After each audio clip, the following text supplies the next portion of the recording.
Haya. Haya. Naweza kukaa chini. ODM. ODM. ODM. Asanteni sana. Wazee, wakina mama, vijana, bibi na bwana, hamjambo. Assalamu alaikum warahmatullahi ta'ala wa barakatuh. Takbir! Takbir! Takbir! Asanteni sana. Vile nilisema hapo mbeleni, mimi nilitoa agenda.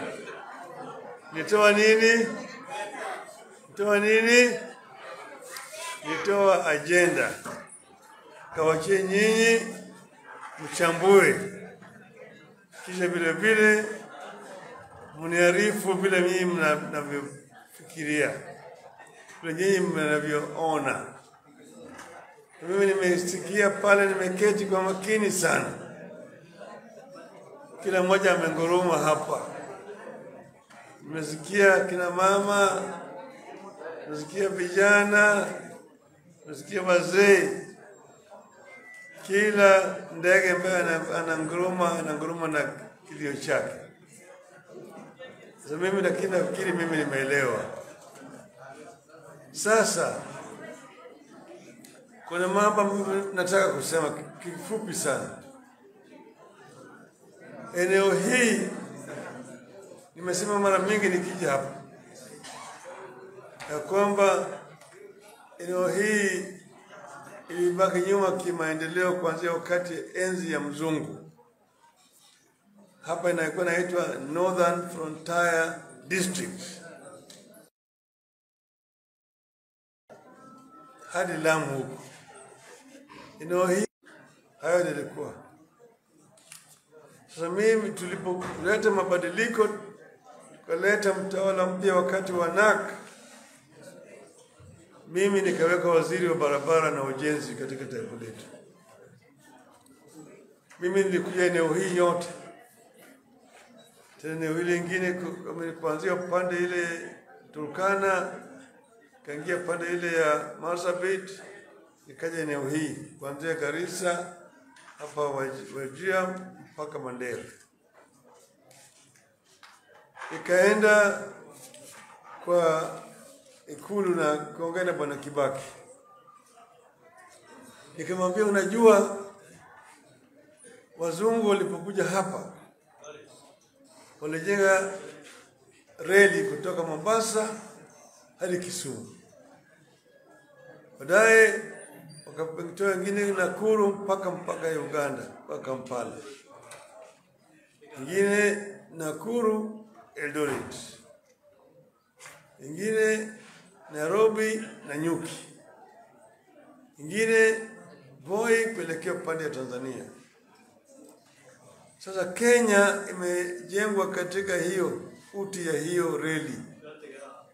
Hapo ndio miji zimetokea. Hiyo reli ambayo walijenga.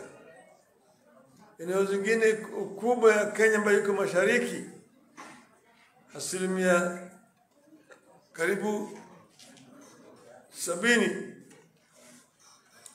hakuna maendeleo. Sasa mimi ningependa wewe katika enzi yako uwe rais ambaye chini yake Kenya imepanuliwa kupeleka mashariki. Nikamwambia, mimi nilikuwa nimeenda Ethiopia kukutana na waziri wa barabara wa Ethiopia. Wakaniambia kwamba hii barabara kutoka Ethiopia kuna shida. Manake sasa Eritrea imeenda, wanaenda mpaka kule Djibouti kule kuleta bidhaa zao ndani. Kwa unafikiri kusini wa Ethiopia inaweza kupata huduma vizuri kutoka kwa bandari ya Mombasa. Nikamwambia, sasa mimi nataka nikubalia nianze mazungumzo tujenge barabara toka Kibwezi kuingia Kitui kuelekea Marsabit mpaka Moyale. Halafu vile vile tujenge barabara nyingine kutoka hapo Isiolo ikipitia Modogashe, ingia Wajir, iende mpaka Mandera. Halafu ingine toka Garissa napita Nuno, naingia Modogashe na kuna na hii kuelekea Mandera. Ingine toke hapo Wajir town elekea Moyale. Haya ilikuwa ni mpango yangu mimi. Mpango na mimi. Wakati hiyo. Sasa akaniambia kwa nini tusifanye? Nikasema mimi nilikuja kuomba kibali kwako. Niende kuongea na wafadhili ambao wanaweza kuleta pesa kujenga hizo barabara. Sasa tukaanza ile Garissa, Nuno kupitia Modogashe. Mimi ndio nilianza jenga. Isiolo kuelekea Marsabit. Mimi ndio nilichora nikaweka Kibaki, tukazindua hii barabara ujenzi yake. Kaanza kufanyika. Hizi zingine zimekuwa manake wakati hiyo serikali yetu ilitoka na baadaye tumerudi kwa ile serikali nyingine kukawa na mavurutano hapa na pale mpaka sasa. Bado haya hayatengenezwa. Mimi nilifurahia sana juzi Ruto alipokuja hapa akasema sasa una mpango ya kujenga hiyo barabara. Lakini mimi ndio nilichora. Sasa hapa mambo ya muundo msingi ni swala nyeti hapa kwetu.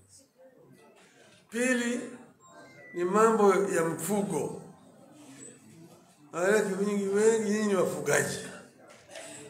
Hapa kuna nyama mingi kama ng'ombe na mbuzi na kondoo hata ngamia iko hapa.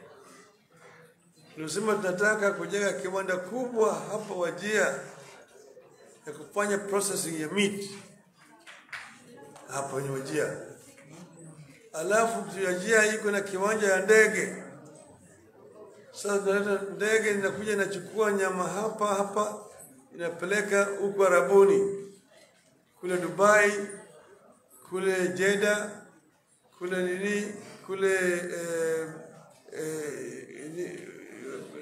kule Ethiopia mpaka kule Uturuki. Hii ni mpango tulikuwa naye ambayo mpaka wakati huu bado imekuwa haijatengenezwa.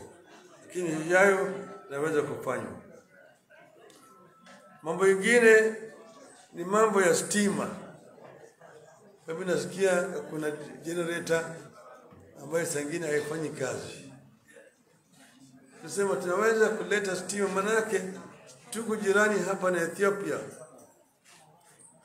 Mimi nilikuwa waziri wa nishati, mambo ya stima. Tunaleta stima kutoka Ethiopia hapa. Inakuja mpaka hapa. Tunawalipa mpaka nyinyi mnakuwa kwenye mains, hakuna haja ya kukua generator inaletwa hapa, ingine siji mambo ya mafuta, iko na shida na kadhalika. Tunaweza kuleta stima. Ethiopia iko na stima mingi zaidi.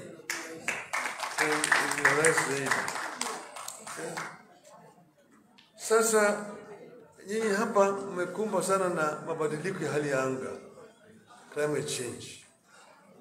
Hii mnyama inaitwa climate change ni mnyama mbaya sana. Lakini wale ambao wameleta shida ni wale wazungu. Wameleta shida ndio unaona dunia sasa hali ya anga imebadilika.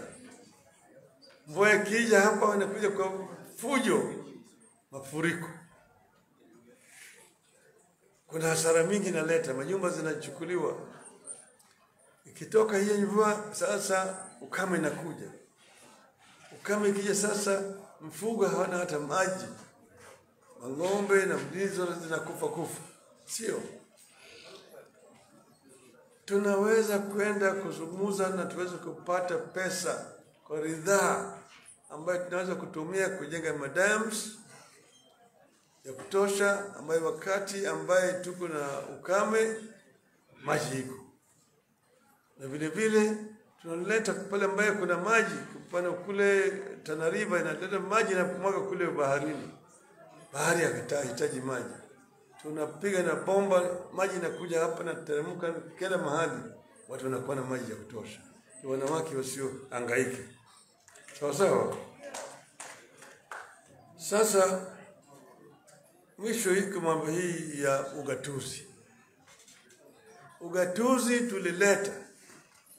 Maana yake unajua baada tangu uhuru mpaka wakati huu tulikuwa na tawala ya Nairobi.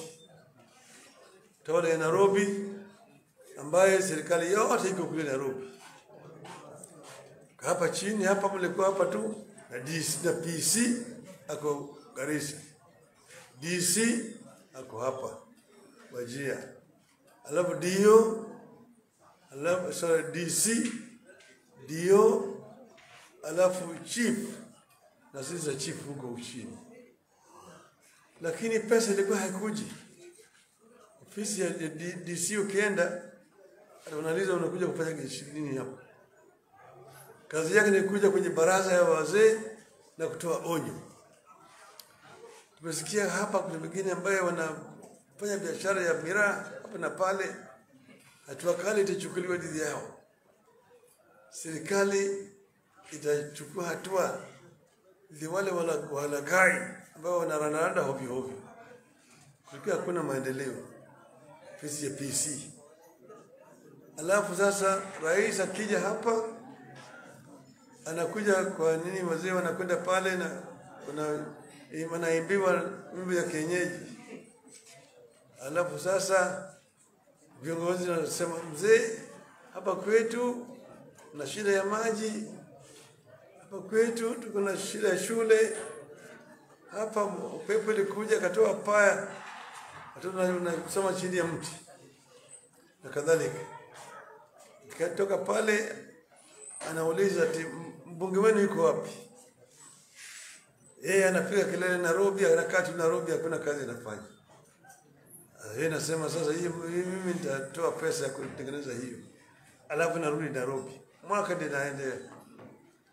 Tulipokuwa tumesema mpaka tubadilishe katiba, tulete serikali ya ugatuzi ili wananchi waweze kuchagua viongozi yao wenyewe badala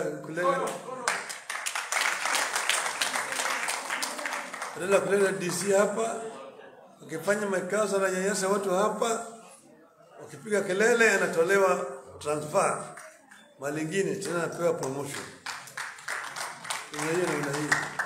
Hiyo tukasema tunataka hii ugatuzi, lakini ugatuzi watu wengi walikuwa hawataki.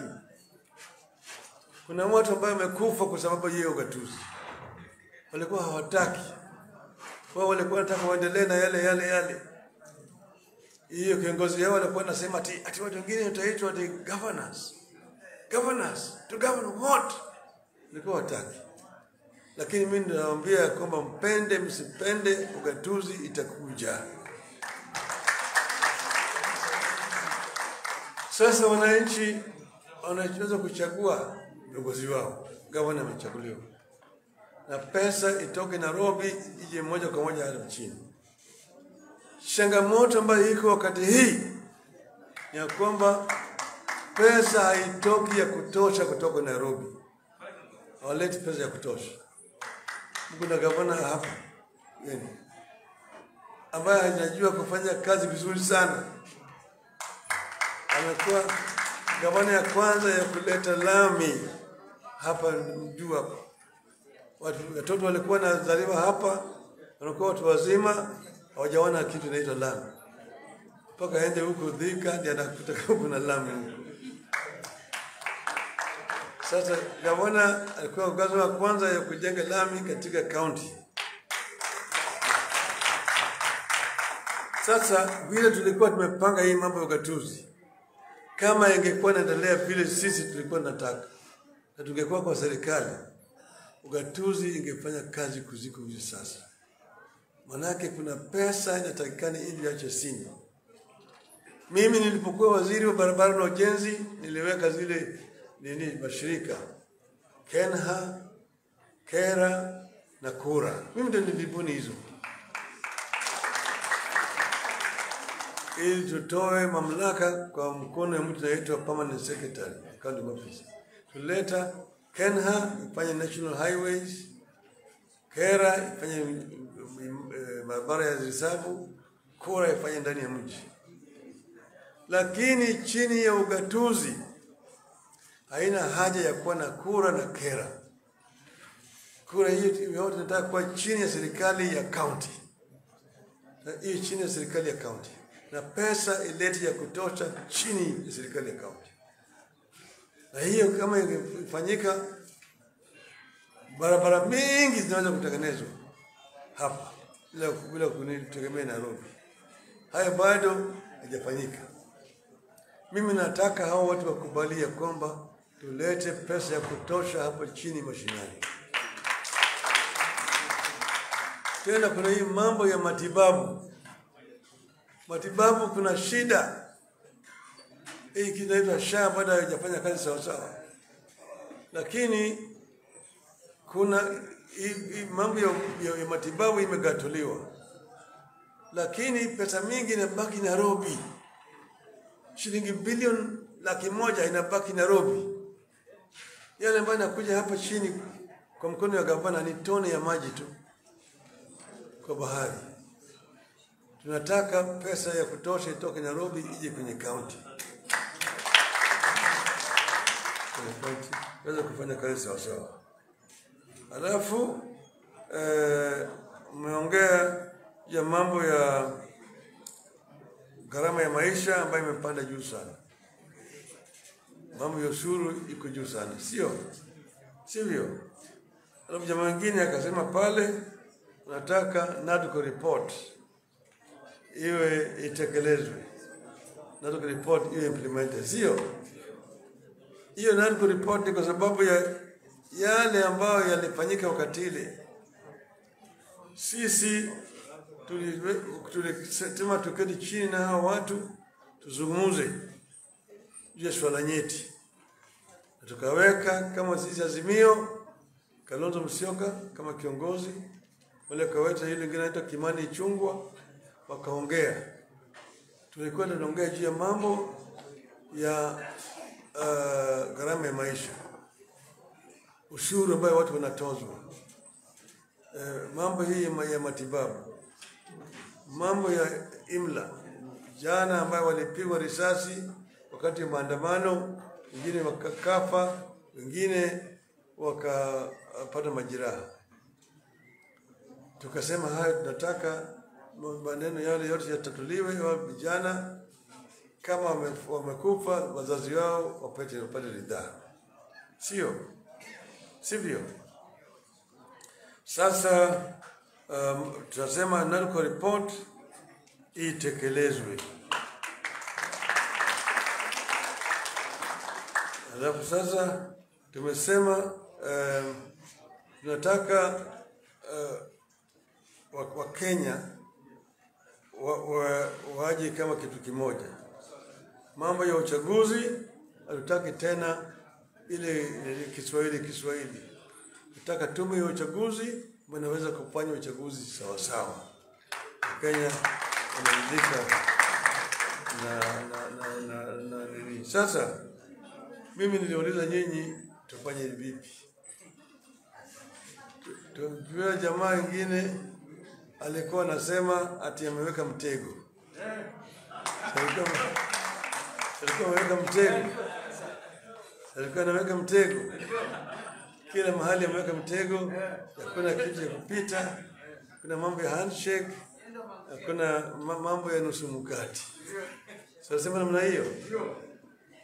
Sasa mnataka tuende kwa jamaa mwenye mtego? Tuongee na mwenye mtego? Yuzi mimi nilimwambia yeye hadithi ya Kiswahili.